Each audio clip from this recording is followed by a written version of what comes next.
Can Can you hear me? We can. Right. You are there. All right. So we got a handful of folks who are in the audience, so thank you for joining. We will call the ANC 1B Committee on Economic Development to order at 7:05 p.m. We will do a roll call, starting with Krishna Kumar, Present? Howard Kurtzman, Frank Chauvin, Present. Matt Fay is here. We are missing Tanya Shand. We are missing Karen Gall, who is currently hosting the 3D CAC meeting. David Martin moved outside of the commission area, so he resigned his position on the committee.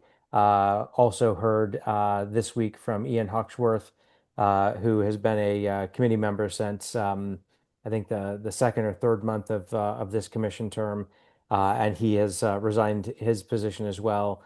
He professionally has a lot of international travel and just could not maintain the balance that he wanted to, and the commitment that he knew he or that he wanted to maintain in terms of time to invest.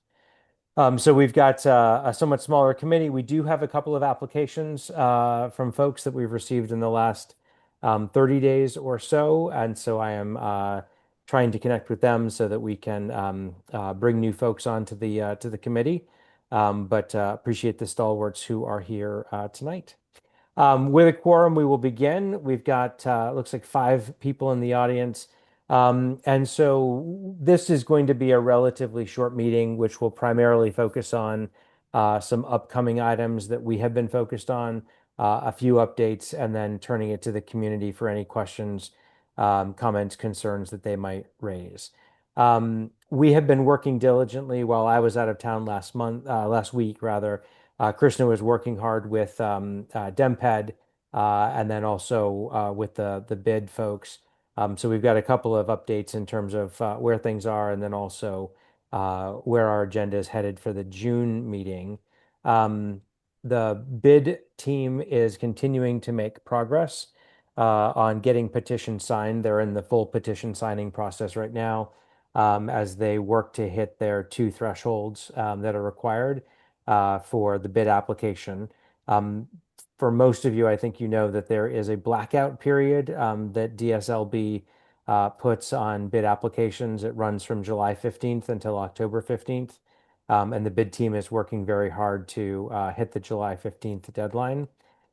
We are going to plan to have them come and join us for a deeper dive presentation to the Economic Development Committee at the June meeting, to review a resolution at this committee in support of that bid, and then look to pass that resolution of support at the July 9th meeting so that it can accompany their application prior to July 15th.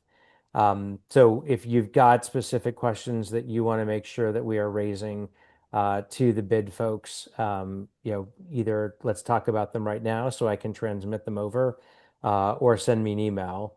The 2 categories of questions that I know were raised at our last meeting, which I know one has definitively been answered. The second, I think we need to ask a question about. The first is, does the bid tax apply to single family residential? The answer is no. I think we are looking for a couple of additional clarifications in terms of up to what size does that tax apply? And so we'll get that information from them. And then a question that Karen Gall asked that I thought was good is, how does the bid tax apply to inclusionary zoning or affordable housing units, which are typically kind of a blanket tax within the multifamily buildings that they're in. So those are 2 things that I know we had asked about. We had also asked some questions about governance structure, but I think those were sufficiently answered.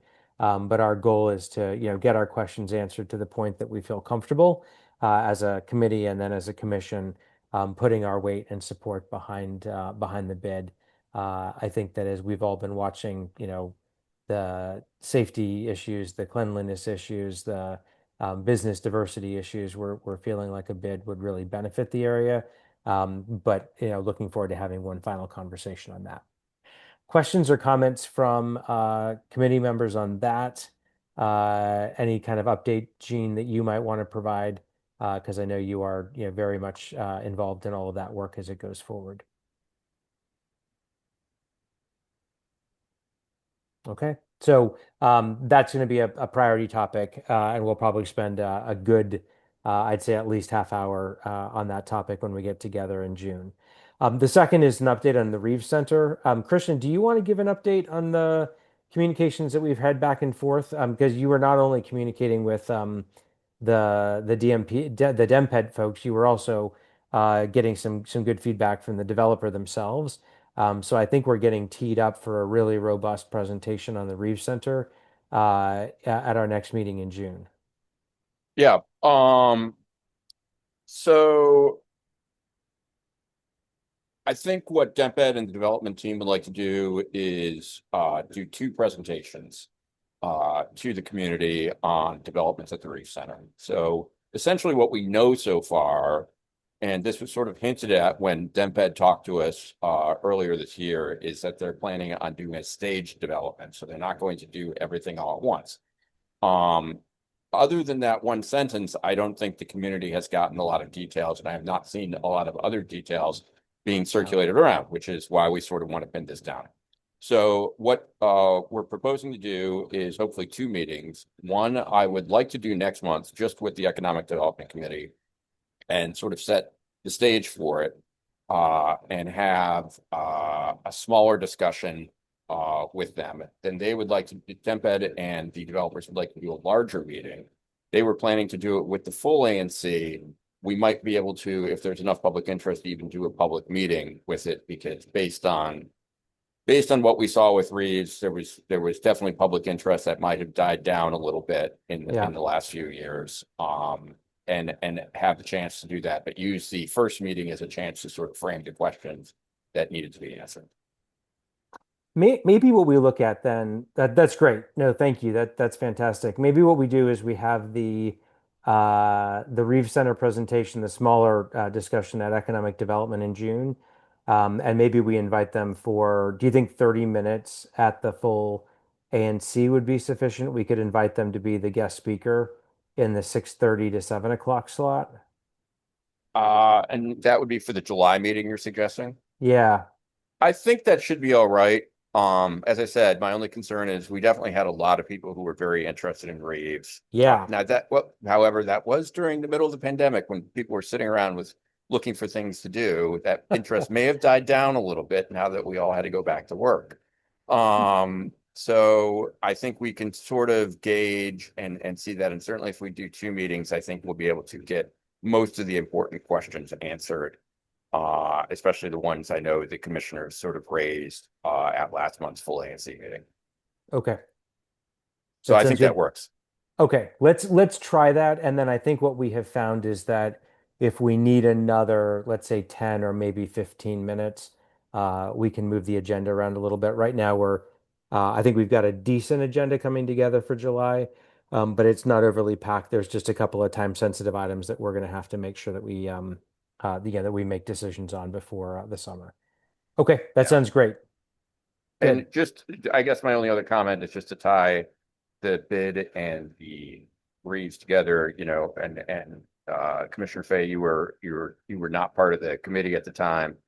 One of the discussions we had at the time was Patrick trying to lock down the lead developing team saying, would you be willing to take a lead force on the bid and especially talking to larger developers? Now, Reeves has been sort of delayed and the bid process is underway, but I think it might be useful to revisit that at our meeting with the Economic Development Committee and catch up on that. That's something of a side issue that was raised in our community meetings that really didn't make it into the documents. No, that's a good point. And Gene Hamza, maybe as you're taking notes on this, that might be something that'd be good to take back to the bid organizers to see if they have already connected with the development team. And I'll send a follow-up note. Krishna, I'll copy you on it to Michael and Michael. just to kind of recommend that if they have not already connected with the development team of Reeves, maybe that's something that they do. Yeah, and because just the details in that, and Matt, this is primarily for you, is the development team did do a great job of going out and talking to the other businesses and saying, what would you like to see? So Yeah. I have to say I thought they got an A+ on that effort, and I think that would definitely help in any bid effort. Okay. That sounds good. Great. We don't currently have an update on the throne toilet placement. I will reach out to the council member's office again. My understanding at this point is the council member's office is not directly involved, but DPW and the throne toilet company are in the process of evaluating sites, but we've not heard back, and it's been some time. Obviously, one has not gone up, so I'm not worried that there is a phantom toilet out there on 7th and T Street. But we've asked for input on it and on the placement and want to make sure that we get that. Frank, is the throne toilet in front of your house? I'm hoping that they don't choose my house, but wasn't there an area that they decided or concluded was not available or permissible under their dimension requirements? Do you know where that was? Was that the above the metro, at S and 7th? Do you know or not know of what they took off the table as a location? So, Frank, I don't know if I recall them taking anything off the table formally. I think what I recall was that David mentioned that the legislation had been written in such a way that the throne needed to be placed within, I think it was 500 feet of the actual intersection of 7th and T. And that they then further clarified that the throne footprint itself was like a 10 by 13 footprint. Maybe it's a little bit smaller than that, but a pretty substantial footprint. And that there were a number of places that would not accommodate it. I don't think that they had ruled out anything yet, but I do know that there were a couple of ideas that had been thrown around the new 625T park, the top of the metro entrance there uh, at Progression Place.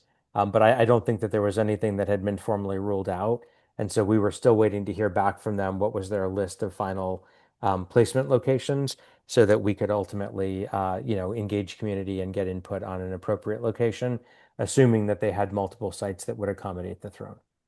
And Matt, maybe I heard this at a Westminster community meeting, and maybe it was Nicole making that statement. However, it's not a big deal. If you don't know, I'm fine for now. Thanks. Okay, great. 1617 quick update. And the update is kind of a non-update. There's probably two layers of updates in Arlene. You may have more information. So the zoning decision was handed down. As many of you know, there was a kind of a prolonged process with a significant amount of community engagement and input through that process. The zoning decision ultimately was made. It was released. There were a couple of appeals that were made by kind of those groups that had been heavily involved in the zoning hearings. The zoning office came back and essentially, said, thank you for your requests to reconsider, but we're not going to reconsider. And I don't know if there is further action that is being taken.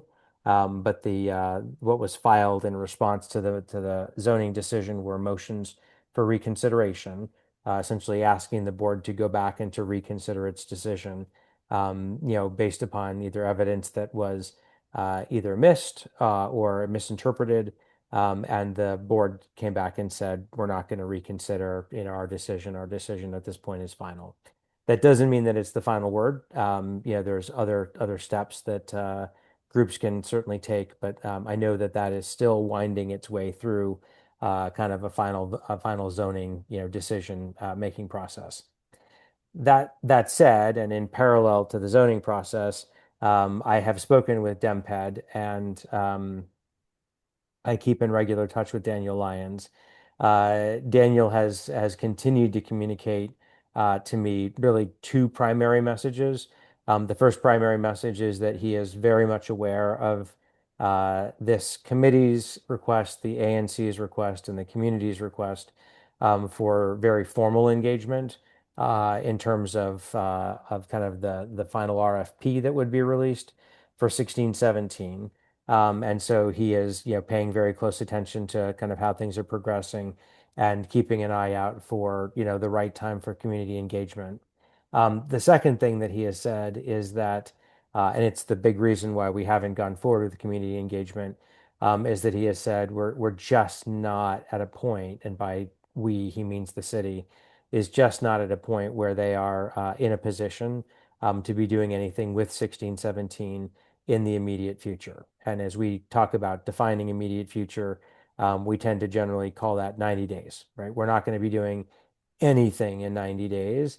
And we've had kind of a series of rolling 90-day periods that have gone forward since September. So what we had said is nothing's going to happen for 90 days in September. We checked in again in January.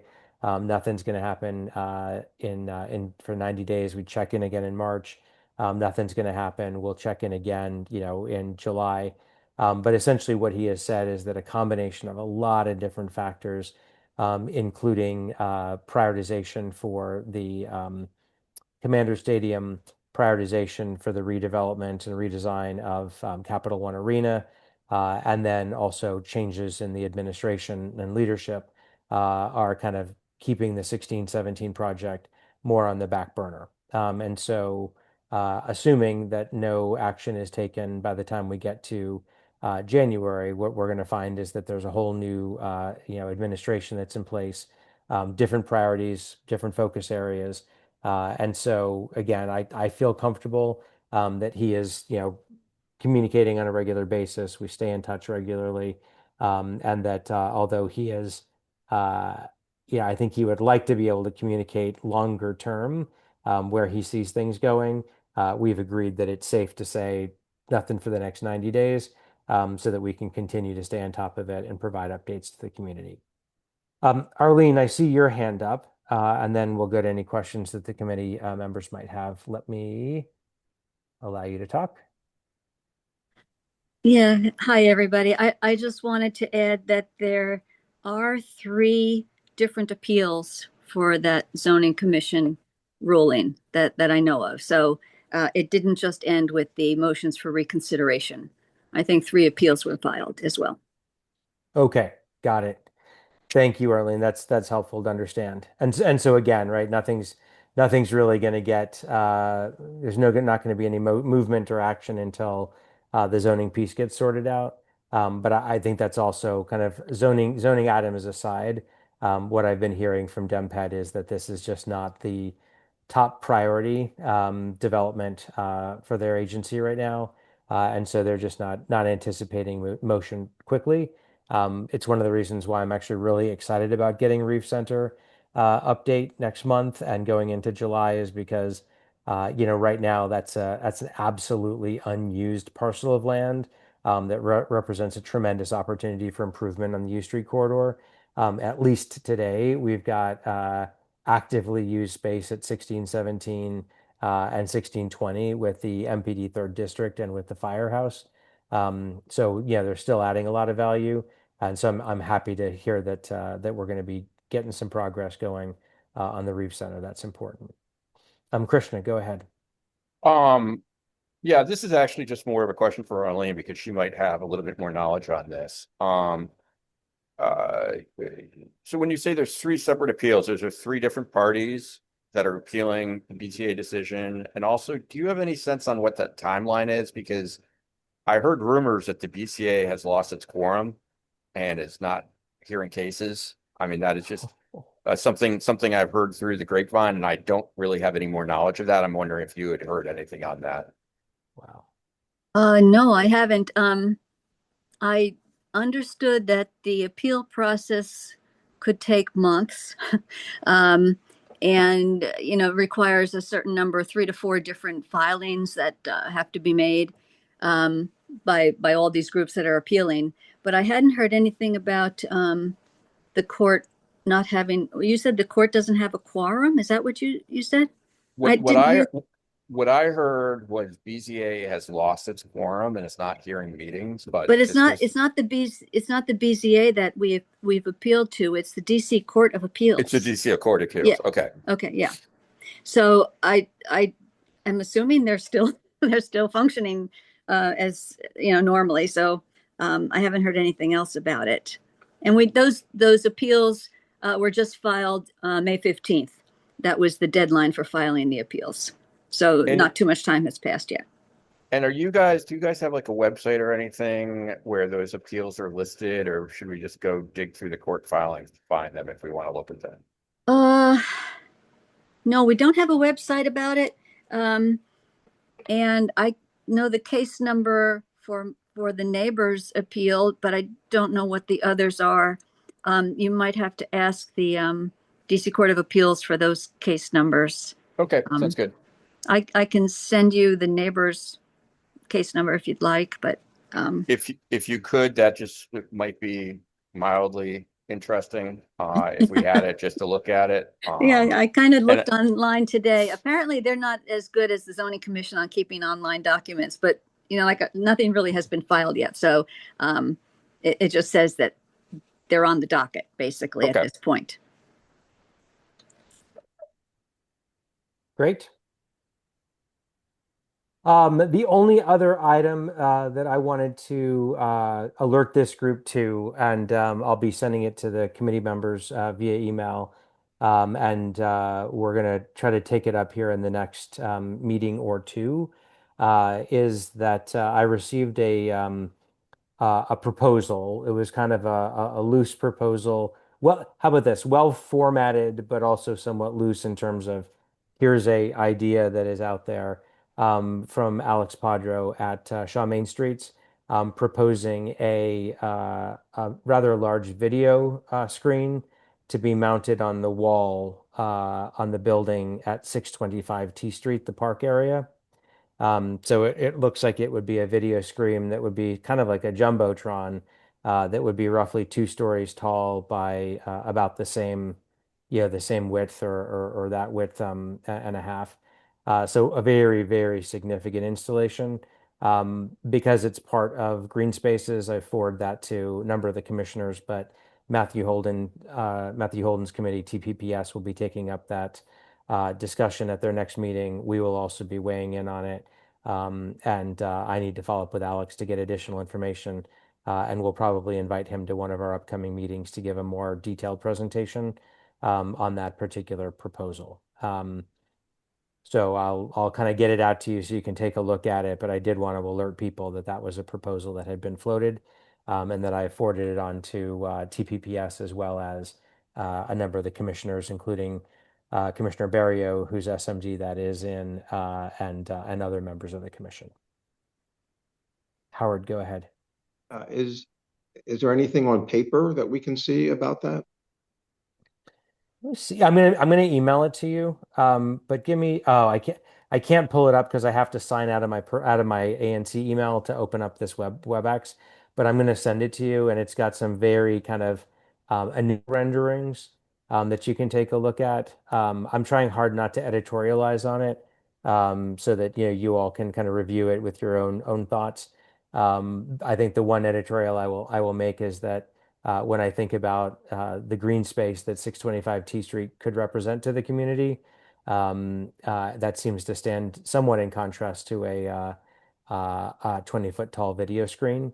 But I'll send it around, take a look at it. We'll ask Alex Potter to come and do a presentation on it.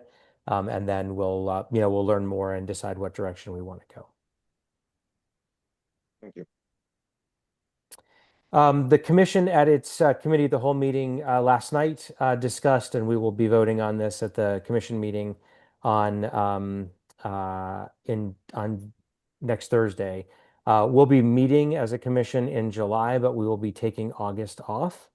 And so would love to get input from this group as to whether or not we would like to take uh, a month off. I know we did kind of not have our meeting last month for lack of agenda items. I know we don't have a lot of agenda items tonight, but I did want to make sure we got together and we were at least keeping the dialogue going and having room for public input and comment. But any thoughts on taking August off and having our July meeting, but not August, or taking July off and meeting at the end of August?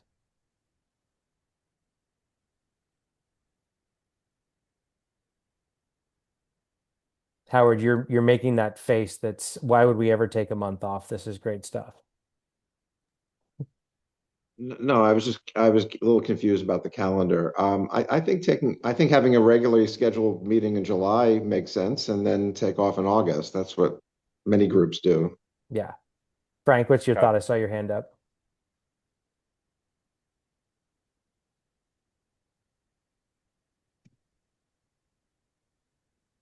Okay. Krishna, go ahead. Sorry. Nope. I was just going to say the same thing as Howard is. I think we definitely need to do a July meeting. Probably don't need to do an August meeting, especially if there's no ANC meeting for us Yeah. to pass up a resolution to. Great. Good. Let's do July. We'll take August off. I'll go ahead and cancel that now so that that's off the calendar. And we can take some time over the summer to enjoy. That's all the updates that I had. Committee members, any updates, any questions, any new business that you want to put on the agenda? And then same from the community. Any questions, any comments, any new items that you want us to consider as a committee? Frank, go ahead. Frank, you got a fast hand, but then you're Yeah, not commenting. a newish item, first of all, Yeah. and that is the NMA and the money that's being sequestered, that is being collected for all the parking fees.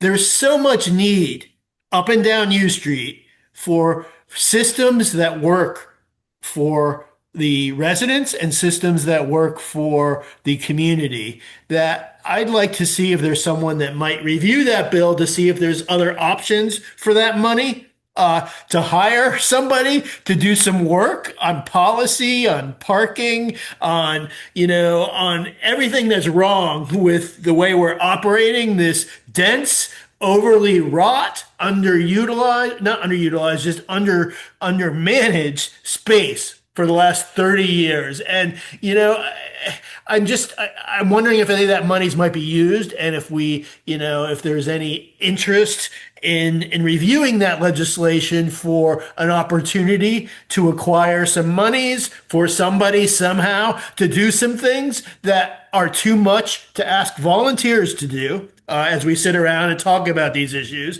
day to day, and we have piles of problems that aren't being resolved and we need focus on. I don't know if the ANC could get some monies, and hire someone to be helpful here, if that's outside the jurisdiction of the ANC, but nobody's doing it. Nobody's done it for 30 years. And frankly, I'm just sick of it that nothing is moving and that nobody's taking care of our backyard and this important commercial corridor and parking in front of my house that never has enforcement, even though they collected $800,000 to help out with this parking program, and sequestering it away with pending, who knows what they're going to do with it, and who knows if the NMA is going to accept it. So in summary, is there some way we could review that legislation? And see if there's other opportunities for money, to help resolve some of our deep problems that nobody's paying attention to, or that someone can focus on, a manager of some sort, on these issues of import. And so that's my first new item-ish issue. Great. And then the other second one follow up is just the Can I comment on the yep, first one yep. and then let's go to the second? So the my first response is like yes, right? We should focus on that. I don't know if it's about reviewing the legislation, but we your point is kind of there's a bunch of money that's being collected. It was originally allocated for the NMA. What is it going to now? And if our businesses and our residents are paying the price, why are we not putting this money back into our community? When Laura McNeil and her team from DDOT came and presented at our in-person meeting, ANC meeting in March, she actually invited a conversation on that. We needed to prioritize a parking conversation with her. And so I need to get back to her. I will copy you on it so that you can work with me on that. But she had invited a conversation with the ANC to talk about the kind of where those dollars should be dedicated and how they should be used. I think she kind of further added that the collection was lower than they were maybe hoping for in year one, and they were looking to see that increase. I think that the commissioner's comments to her about the revenue being lower centered around the idea that enforcement appeared to be lax. And so it was not encouraging people to actually pay the fees, the parking fees, because there was really no penalty. But let's kind of get together and talk about how we would approach that. And I think at the very least, getting on the phone or a meeting with Laura would be a good place to start.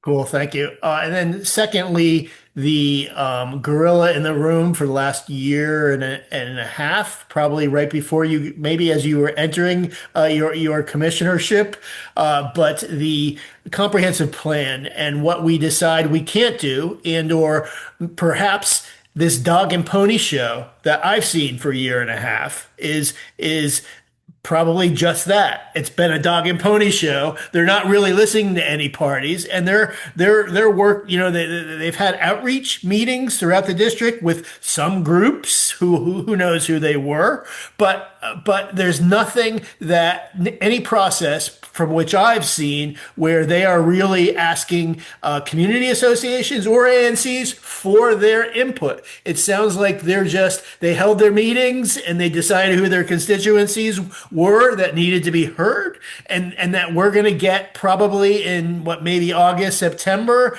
a first draft of the comp plan. Is that your reading? And you want to say anything further on that? Yeah, the first thing I'll say is that I am going. I registered for an ANC kind of report out slash engagement session. It's like a 2 hour session on June 6th, which is I think next, not this coming Saturday, but the following Saturday. And so OP did reach out to all of the ANCs, asked if each of the ANCs could send 1 to 2 representatives to this meeting to talk more about the comp plan, where things were headed, et cetera. You and I have participated together on a number of those events. I think I would agree with your assessment that they're well organized and well kind of produced, but they're not necessarily heavy on engagement. And so there has not been really significant opportunities to do a deep dive into any particular neighborhood area or kind of specific design, elements. It's been really a focus on them changing the kind of the framing of the comp plan from a framework that they have previously used to a new framework that they're using now. What I've been told, Christian Brandt, who chairs our ZPD committee, and I met with OP sometime at the beginning of March. Maybe it was the beginning of April. And what they told us is that they will be releasing a draft plan in August going into September. And once that draft plan is released, they will then be focusing on soliciting feedback, in a more robust way. So ANC is community associations, individual public meetings, et cetera. What they also clarified, and I don't know whether I agree with this or not, Frank. So I'm kind of sharing with you what I heard as opposed to trying to defend what they said. Kind of take it with that grain of salt. What they said is that they didn't want to share a half plan because they felt like it would just raise more questions than answers, and so it wouldn't be a very productive discussion. What they wanted to do was to create as full a plan as they could, so that people could kind of see their full baked thinking, and then be able to give feedback. They did commit that even though it would be full baked, they would be listening to feedback with the eye to changing it, but they did want people to see kind of the full thing. And then maybe the very last thing I will say is that um, one of, as I participated in these meetings, and again, you and I did a lot of them together. In the very first meeting, they were asking people, how would you design density for your city? And it looked like the overwhelming focus was people wanted to put more density next to transit centers. People really wanted to kind of think about And uh, commercial corridors. and commercial Yes. corridors. And then the other thing was that people really wanted to step down development. So you've got a corridor here with more density, stepping down to lower density, stepping down to lower density. And so as you look at their initial release, and then, sorry, those same themes found their way into their second public event where they said, here's what we heard, and here's what is the feedback that is guiding our thinking about the next version of the comp plan. When you looked at the future land use map that they released for feedback, it was kind of an initial plan. Um, what you saw was them upzoning or proposing higher density because it's not zoning, it's future land use map, proposing much higher density, near those commercial corridors, and near those transit hubs.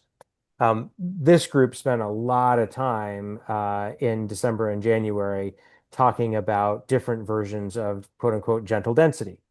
And one of the things that this committee proposed was that we liked the idea of converting more land into townhouse development, but that we didn't want it scattered. We wanted to see it more concentrated.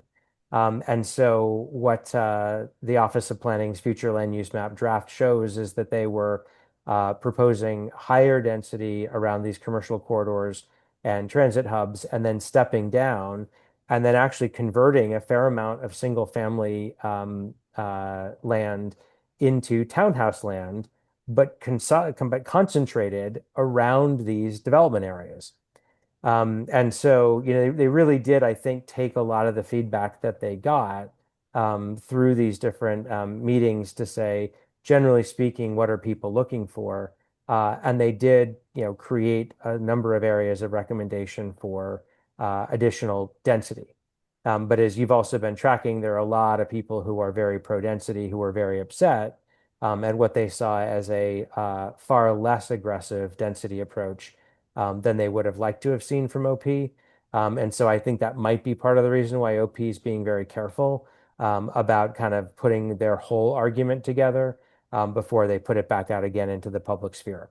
So the ANC and this committee will be putting a lot more energy into OP kind of review and feedback and organization as we go into August and September, so that we can make sure that the broader voices of our constituents have a chance to give feedback on the recommendations from OP, and that we have a chance to discuss them, both at the committee level and at the ANC level. So it's certainly not kind of an item that's off the table by any means. Let me pause there and just see if that kind of answers your question or uh, points us in like a reasonable direction. I think you've given a good summary of what has transpired. However, now that we're taking August off, maybe we just need to keep it on the table as an opportunity to undertake a first draft review and any enhancements, that any other suggestions and or community input about our resolve to have an impact on Yeah. this report and this plan update. Yeah, I mean, Frank, one of the things that I think has been a frustration to me is that when we're talking about the DC comprehensive plan, the whole focus seems to be on residential density, right? So the whole focus for planning has been around the future land use map. The whole focus of the conversations that I'm hearing are really around density.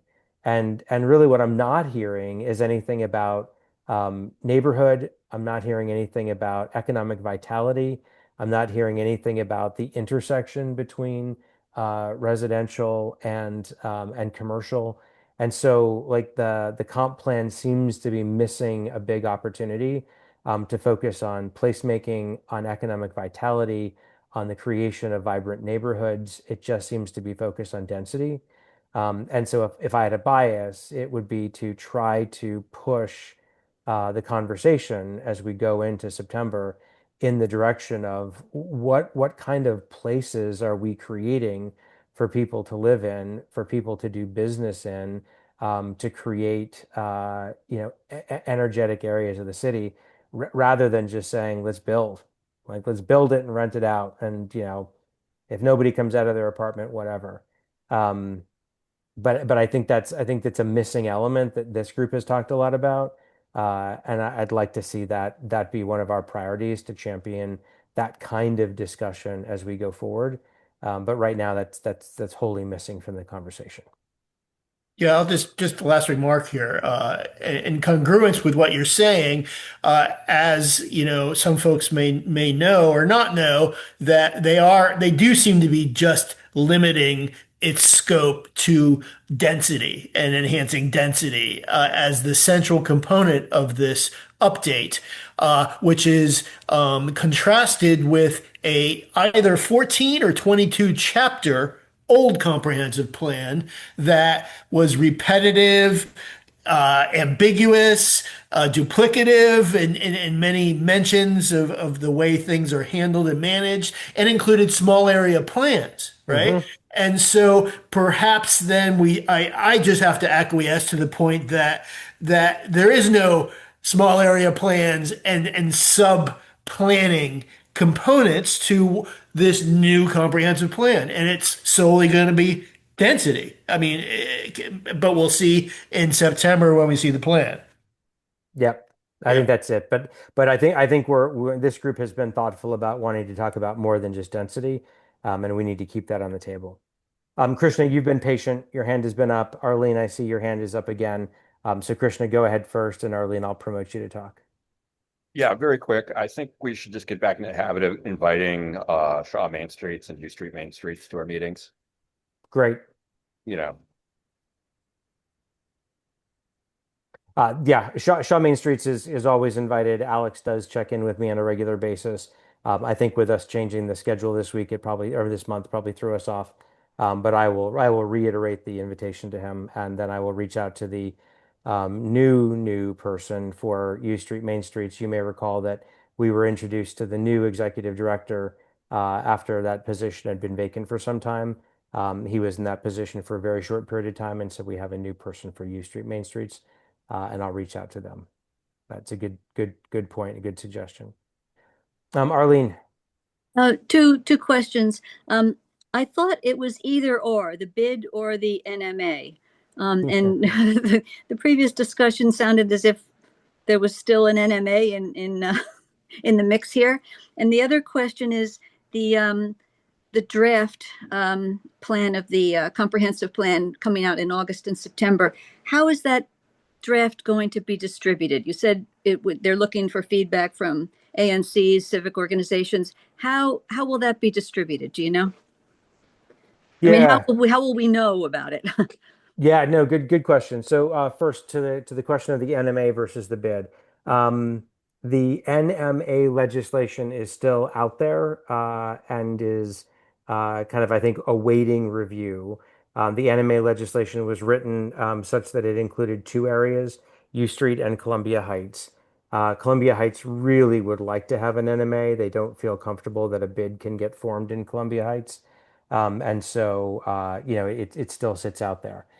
From a bid perspective, Councilmember Nadeau has committed herself and her office to support a bid application. So the bid folks have been clear that there cannot be both an NMA and a bid, only one or the other. The council member has committed that she will support a bid application when submitted. And so I think that's one of the reasons why it's really important that that bid application does get in by July 15th, so that the council member can throw her weight behind it, and that the bid can be advancing, and kind of be the structure that would take place.